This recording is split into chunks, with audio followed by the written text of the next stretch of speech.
Nigerian politicians to forge certificates. It's not about him per se. We have that of, we said in the last 6 months, that should be worrisome to anybody. If you went to the university and you participated in the NYC, why would you want to have a ruler, a governor, a president who did not go through these processes and wants to spend your money? That's our concern as a civil society group. We are saying here that the matters before the court, but the documents that we have, they ask, CLO is not an organization that we have asked both sides to state their cases to us.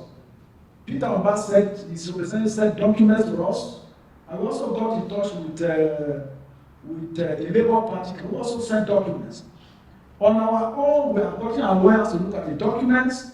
We are not passing any judgment, but on the face of those documents, and for NYC to write that they did not issue Mr. Peter Mbah the NYC certificate, the CLO took a position to say that this is enough for us to address the press conference. Because if we do not stop it now, other governors or other people will go buy certificates and write roughshod over the rest of us. So because you see, if you keep silent over one issue, gradually it develops into a humongous factor that will consume the rest of us. So it is better to speak out now.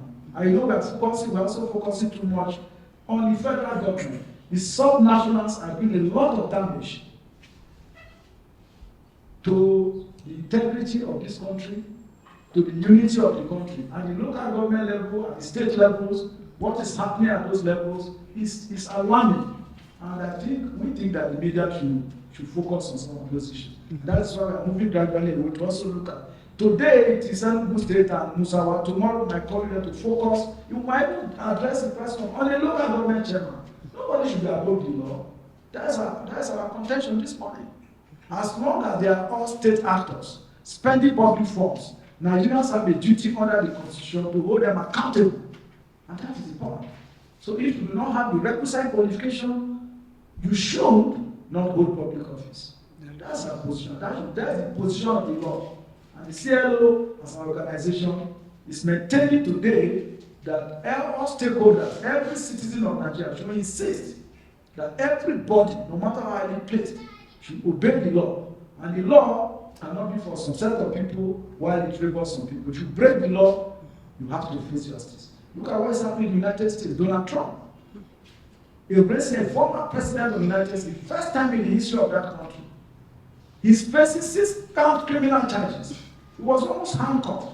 Would that ever happen in Nigeria? And the rest of us are here as onlookers. It is a duty not only of the CLO, but every citizen of this country, not to take laws into their hands, but to not insist that the right thing must be done. That's our position. And to the media, our colleagues from the Tribunal asked that we seem to be blackmailing the media to say that politicians are compromising. Well, that's not exactly what I said. What I said was that they have amassed so much wealth and they have the capacity, indeed the propensity to go around to try to compromise people. And I won't be surprised to also try to compromise the media. But the media that I know, that I belong to, is very resilient.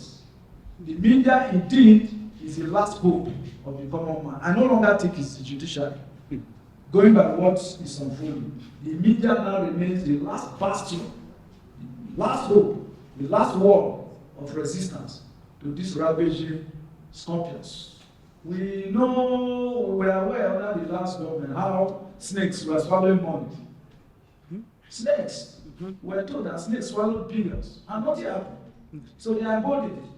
So if we don't rise as a collective, we are going to find ourselves in a difficult position.